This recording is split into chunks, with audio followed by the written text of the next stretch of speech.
Welcome to the show, Bill. Chasey, thanks, Aisha. How you doing? I'm doing well, thank you. Good, It's good, Atlanta good. today. Good, good. I'm actually, for full disclosure, I have moved to Clearwater, Florida. My Oh, business is still completely located in Atlanta. Our offices are in Atlanta. The portfolio and all that's been built up that way. So, and I am up there very, very regularly. So I am still basically 50-50 Atlanta. But I do now currently live in Clearwater, Florida. fan, Yeah, everybody asks, why'd you go to Clearwater? Just for the heck of it. No good why reason. not? It's sunny Yeah, and why on not? vacation. Why not? No good reason. Can't say I have any real reason down here. Not for any of the religious reasons that is also affiliated with the group that's in Clearwater. Apparently, Scientology is a big thing in Clearwater. Apparently, Oh, I I did did not know that that. moved here. I did not know. Yeah, apparently their headquarters is here. So go Okay, figure. I am I'm not a glad we got that out of the way. Yeah, because everybody follows that up with, "Oh, so you're a Scientologist?" No, I'm not that there's anything wrong with that. I'm just not Okay, Scientologist. so you're not a I'm Scientologist, not a Scientologist. but you used to be a corporate pilot. I was, yes, yeah, yes. Couldn't think of anything there. Yeah, I am. I was still a pilot. Was corporate pilot. Flew from a teenager. That was kind of what I did for fun, and then came out. Went to flight academy. Graduated. Graduated college. Was flying for some years. 9/11 hit. Really kind of got stuck in the rut there. Didn't really progress the career for a while. And then I saw friends of mine go out closing deals, and they were flipping houses back then. This was a little before 2005 and early 2000s, and I saw them, flipping houses and doing transactions in real estate, and thought, wait a minute, these are friends of mine. They we were all sitting at the same bar last night doing the same things. Why are they getting up and going out and doing a transaction or two? And making as much as I was making all year working, and I thought, okay, something's wrong here because there's nothing special about these people. So I started reading, studying, kind of looking into this real estate thing, and it made sense. So forth, so on. I'm still here 20 years later. But yeah, that's the short answer how I got here. Fantastic. And you went from single family to multifamily, and why the switch? Well, that was a slow progression. It was not just sort of an instant switch. I started off with houses, duplex, small multifamily, things of that nature. And over time, I got into larger stuff. My first proper, and I say proper multifamily, a duplex is a multifamily, but I mean, what I consider an actual multifamily was only 9 units. And so my first apartment complex, if we'll call it that, 9 units. And then the next one was 20 units, and the next one was 27 units, and then 44, and I forgot there's a few in there. So they went on up in size. So it did not go from like 2 units all of a sudden I'm out here buying 200 units. It was not like that. It was Yeah, a very linear that's a progression. logical progression. You get more Correct. experience and then you take it to Right. another level. Exactly. Yeah. A lot Uh, of people think they're going to come in and just go big giant, and it's very difficult. Not that it's impossible. It is difficult to do that. yeah, great. Okay, let's talk economics, one of my favorite subjects. You've done multi full cycles, you've seen it all, expansion and recession. Where are we in the where are we in the market cycle right now? I know we're waiting on a recession. What are your thoughts on that? Lots of different things. I think we have to answer or sort of ask different questions there. Are we talking, the multifamily cycle? Are we talking our national economic cycle? So on the national economic side, recession, like proper recession. Yeah, I don't know. I'm torn. I can't quite decide if we're going to have kind of a soft landing or are we going into a recession. I think that all in all, we're going to have a pretty softish landing. That we're not looking at any sort of major crash. I think that for some aspects of multifamily and some aspects of real estate, maybe a very different answer. I think single family is okay. It's apartments. It's hotels and office, right? So hospitality, office, multifamily. Those are the three food groups that are really kind of giving everybody some heartburn here. So Correct. That's what I'm sorry, I didn't say multifamily. That was my original thought. So yes, right. I multifamily. figured Can as you much, focus but on that? so it's yeah, economically speaking, I think we'll probably be okay. And I think that we will see some rate decline over the next year or two. I don't know that that is going to have a lot of effect on the market cycle as we're talking, because at the moment, short macro cycle, what occurred is we went into COVID. If we came out of COVID, and I'm going to pause here. I want everyone to go out and look up what is M1, monetary supply, M1. Look this up.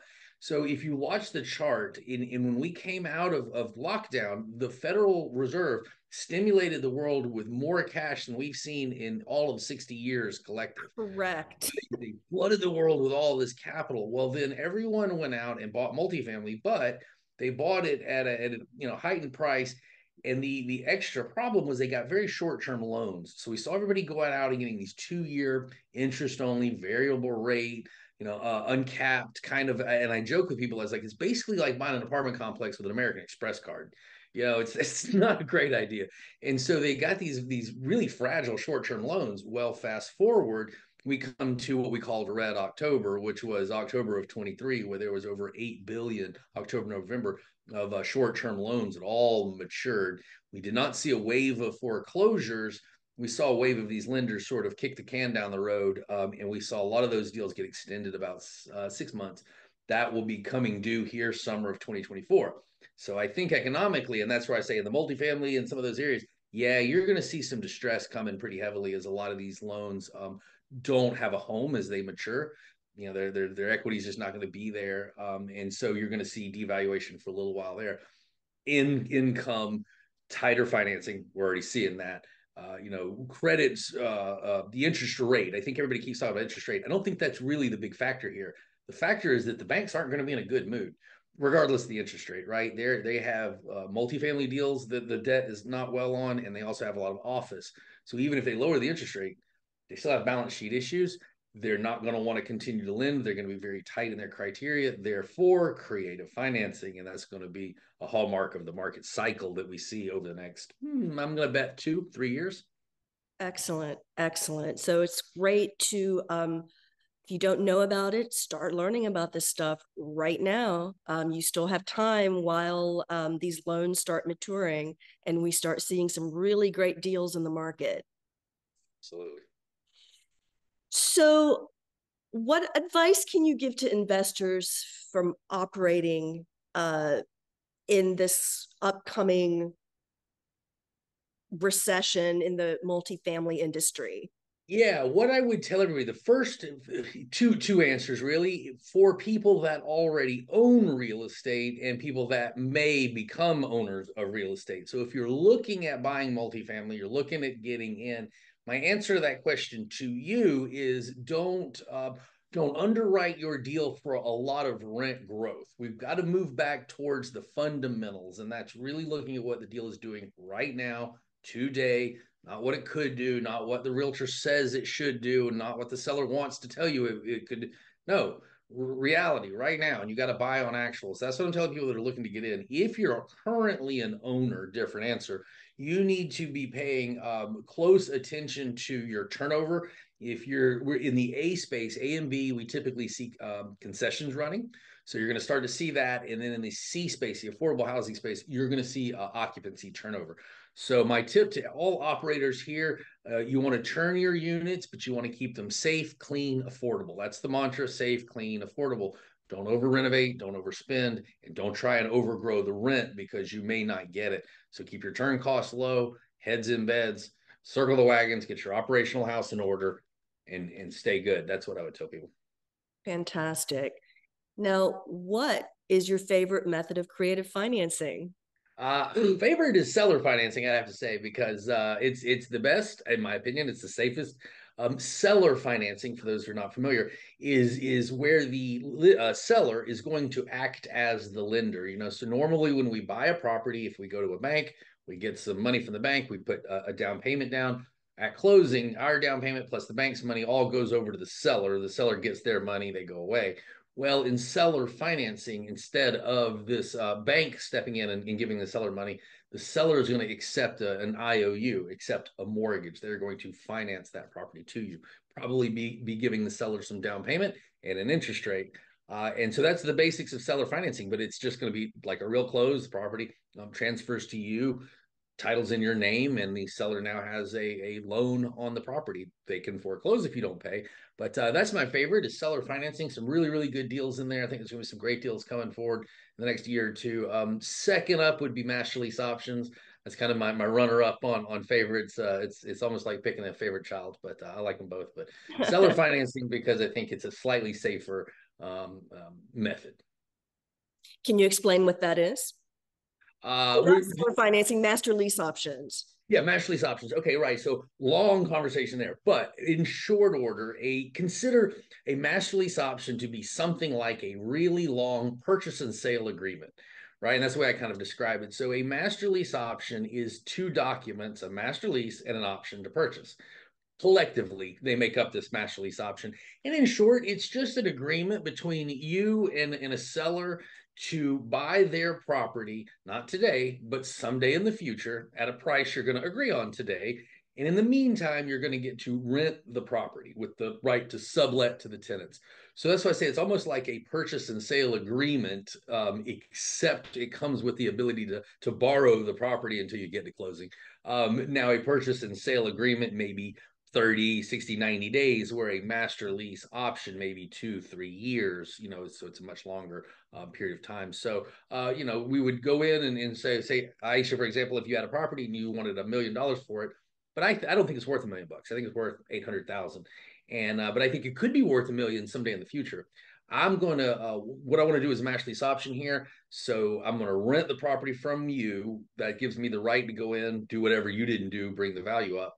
But why would I do all this work if I'm not going to be rewarded for it? So you and I go ahead and agree on a price today, $1 million.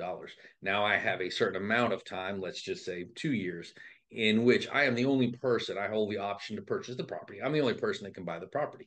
So it's an option to purchase with the master lease being the part where we get to borrow the property. We become the management, we run it, we cash flow, we operate, do all the renovations, all those things. So that's a sort of a 10,000-foot view of a master lease option. But again, just imagine a really long purchase and sale agreement, a 2-year purchase and sale agreement with a rental contract attached to it. And you pretty much have a master lease option. So why would an owner want to do that option as opposed to selling it to someone that a broker brought to them that's a candidate to buy? Right, great question. They wouldn't. The short answer, if that to answer your question very specifically, they probably would not, because you didn't say why would a seller do a master lease option. You said why would a seller do a master lease option when they have a really good other option to exit the deal? They wouldn't. You're going to do a master lease option when the broker has not brought that really good buyer with the really good offer and the really good right. That's when you do this master lease option, when the asset is distressed in some manner and that seller is not getting what they want on the open market. Now, why would you do seller financing or a master lease option? Okay, debt. So if the seller has a loan in place, you really can't do proper seller financing. We can do things like wraps and other things of the nature, but that's what a master lease option is. So if the owner owns the property free and clear, seller financing. If the owner has a loan in place, then you're going to do this master lease option, and that's why you have the right to buy it in the future. Why would a seller, again, answering your question a little more directly, why would a seller do this? Yeah, because they don't have a lot of better options. They have maybe listed it, maybe it didn't sell. Why are they not selling? Probably the price is too high, and you're looking at the deal going, well, the property would be worth that if I could do this, this, and this, or the property would be worth that in 2 years or 3 years. It's just not worth it today. That's what a master lease option is for, is to sort of buy you time into the future to bring the value up to what it could be, to realize the value. Understood. Understood. Now, can you use a master lease option with a 200 unit building, or does it have Absolutely. to be a smaller unit? No, you can. The largest I ever did was 108 units. So I have done it was about 3 years. I did a 3-year master lease option on 108 unit. I actually did not, long story, but I did not close that deal. And that's another good thing about master lease options. It's sort of a trial run. Now, there is a little risk here in the sense that you will need to put up some option money that is equivalent to earnest money, that is equivalent to a deposit on a purchase and sale. If you buy the property, earnest money is applied to the price. If you don't, it's forfeit. Well, that's the same thing with option money, right? So that's the risk you're running here. But yeah, I did not wind up closing that deal, and it was good because I found some major infrastructure problems.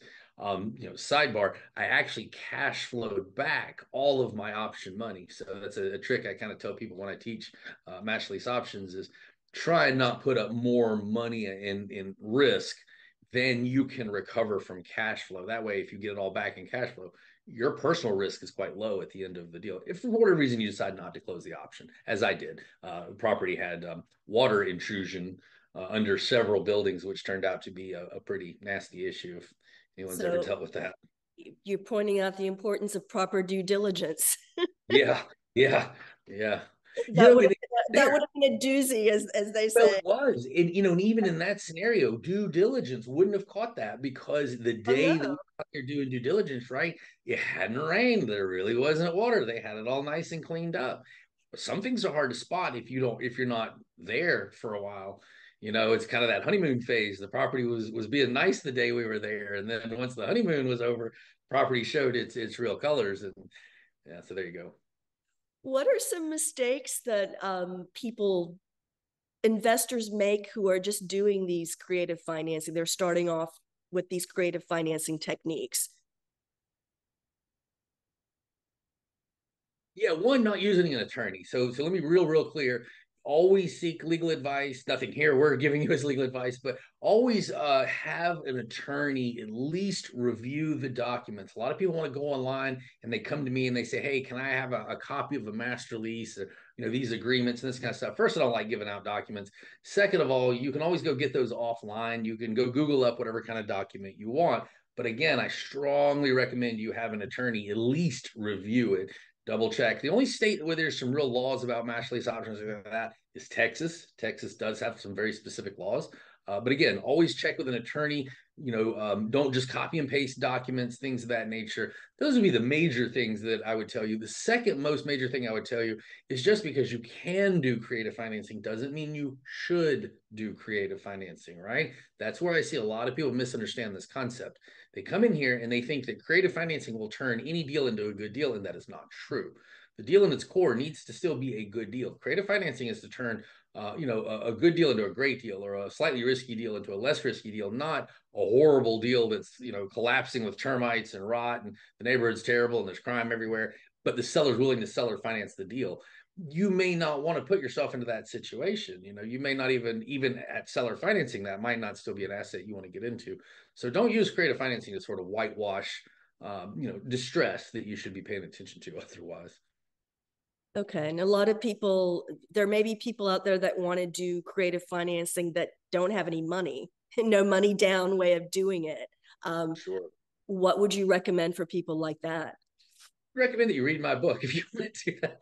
No. Mhm. So no money down. All right. So first off, I don't like the concept no money down because it happens. It's just a touch on the rare side. So what I like to tell everybody is probably money down. It just doesn't have to be your money down, right? So when we say no money down, don't, it means not your money down, but we may need someone's money down. So let's open our mind up a little more and possibly think strategy, think maybe partnerships. If we need cash, is there someone that could bring some cash?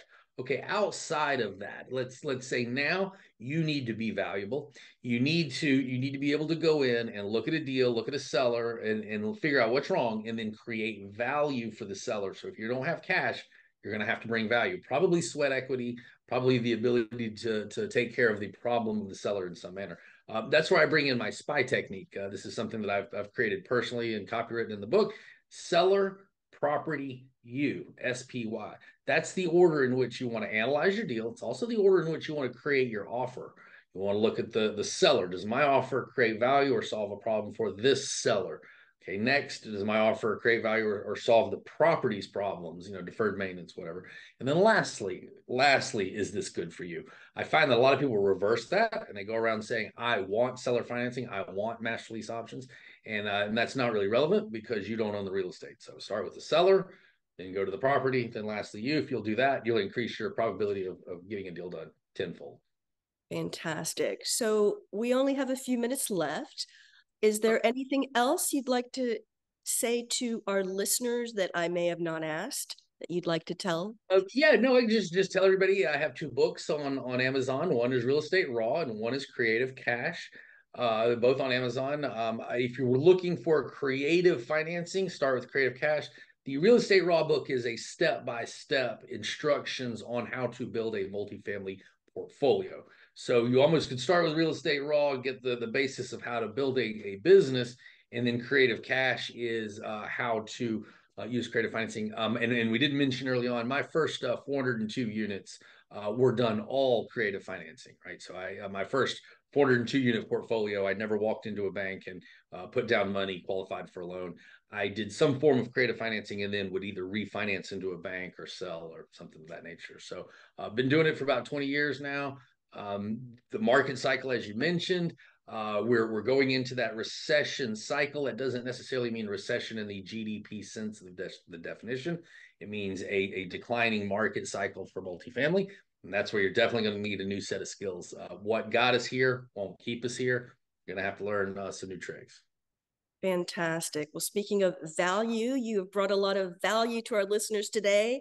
Thank you very much for Appreciate it. your time, and we hope to have Absolutely. you back. Thanks a lot. Thank you. Take care.